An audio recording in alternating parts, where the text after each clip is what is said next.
আপনাদের মহিলাদেরকে ঠিক সম্মান করে না, সম্মান করে না তো। ওনার মুখের ভাষা অত্যন্ত খারাপ। প্রথমত উনি মহিলাদের অনেক কুকত্ব কুকত্ব ভাষা বলেন, এবং সব থেকে বড় কথা উনি মহিলাদের মেসেজ করেন, খারাপ মেসেজ করেন, ভিডিও কল করেন, এগুলো তো করেন উনি।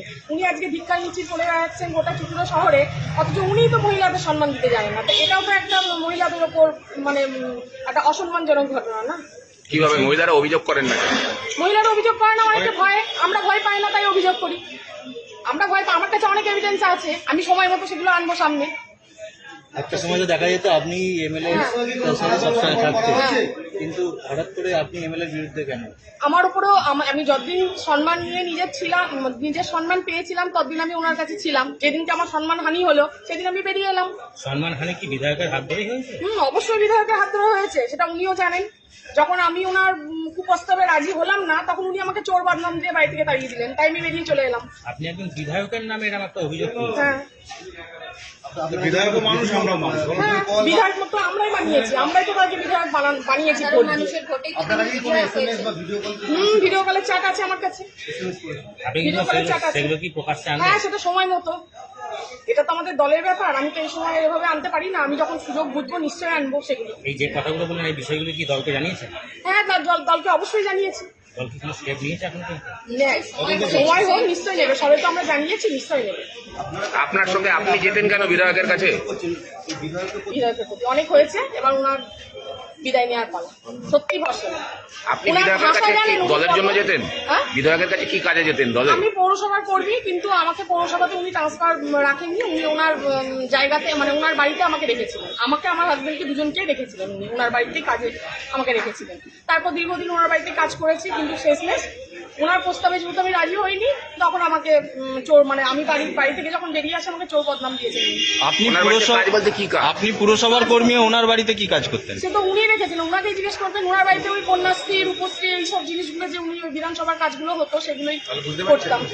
উনি কি বেতন দিতেন না পুরসভা দিত? পৌরসভা আমাকে বেতন দিত। পৌরসভায় আপনি কি কাজ করেন? পৌরসভায় আমি ইয়েতে আছি, এখন স্কুলে রয়েছি, ওই নোনাপুকুরি স্কুলটায় আমি এখন ট্রান্সফার আছি। পৌরসভায় আগে আমি ছিলাম ইয়েতে, হেলথে ছিলাম। সেখান থেকেই ওনার বাড়িতে নিয়ে গেছিল? আমাকে তো পৌরসভায় আগে ঢুকতেই দেওয়া হতো না, আমাকে তো খাতা পর্যন্ত ওখানে নিয়ে গিয়ে সই করানো হতো। মানে ওনার বাড়িতে আমি খাতা পর্যন্ত সই করেছি, পৌরসভাতে আমাকে ঢুকতেই দেওয়া হতো। পৌরসভার খাতা, পৌরসভার উপস্থিতি খাতা বিধায়কের বাড়িতে পৌঁছে যেত? বাড়ি থেকে আমি সই করেছি। পৌরসভায় কারা ঢুকতে দিত না? পৌরসভায় উনি আমাকে ঢুকতে দিতেন না। মানে পৌরসভায় তোমার যা চলবে না, তুমি এখানেই সই করবে, এখান থেকেই তোমার মায়ের পৌরসভায় ঢুকে যাবে। ভিপ ছিল এটা? হ্যাঁ, ওনার ভিপ ছিল।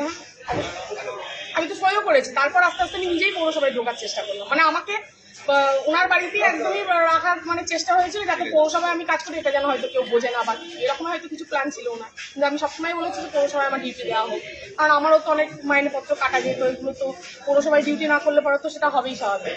আপনি ওনার বাড়িতে বসে কি পুরসভার কাজ করতেন না ওনার ব্যক্তিগত কাজ করতাম? করতেন? হ্যাঁ, আমাকে দিয়ে টেবিল পরিষ্কার করাতো, আমাকে দিয়ে নিজের জুতো পরিষ্কার করাতো, এগুলোও করাতো। চা দেওয়াতো লক্ষ্মী, এগুলোও করাতো। কন্যাশ্রী, রূপশ্রী, এগুলোও করাতো। এগুলো করাতো তো আমাকে। বিধানসভার অনেক লোকই জানে যে আমি ওনার জুতোগুলো পরিষ্কার করতাম, জুতো পরিয়ে দিতাম, এগুলো তো করতাম, অনেকেই দেখেছে। আপনার হাজবেন্ড? আমার হাজবেন্ড ওই চিঠি চাপাটি হসপিটালের হ্যান ত্যান এগুলোই করতো আর কি ওনার কাছে। উনিও কি পুরসভার কর্মী ছিলেন? না, উনি তো আলাদা, উনি রাইটার্সের কর্মী, নবান্নের কর্মী। সরি, এখন তো নবান্ন। উনি ওনার বাড়িতে যেতেন কেন? উনি যেতেন, আমি মানে ওনার যেহেতু ওরকম লেখার লোকের অভাব ছিল, মানে তখন ছেড়ে গেছিল একজন করতো, তো সেই কারণেই আমার হাজবেন্ডকে ডাকা হয়েছিল, এবং আমার হাজবেন্ড আমার কথা মতো ওখানে যেত, এবং 1.5 ঘন্টা মতো এই সামান্য লিখে তারপর চলে যেত আবার অফিসে। নবান্নের কাজের বাইরে? নবান্নে চলে যেত। হ্যাঁ, নবান্নে চলে যেত। এটার জন্য উনি আলাদা মাইনে দিতেন, এটা পৌরসভার মাইনে না। উনি আলাদা ওনাকে 4,000 টাকা দিতেন। 6 বছর 7 বছর মতো কাজ করেছি, 4,000 টাকাতেই করতেন। আপনি কতদিন ছিলেন? দুজনেই ছেড়ে দিয়েছি। এমএলএর বাড়িতে কতদিন ছিলেন? আমি ছিলাম 16 সাল থেকে। কবে ছেড়েছেন তাও? আমি ছেড়েছি আজকে প্রায় 6 মাস হতে চললো। 24 অব্দি। আপনার নামটা? আমার নাম নয়নমণি মল্লিক, 11 নম্বর ওয়ার্ডের বাসিন্দা।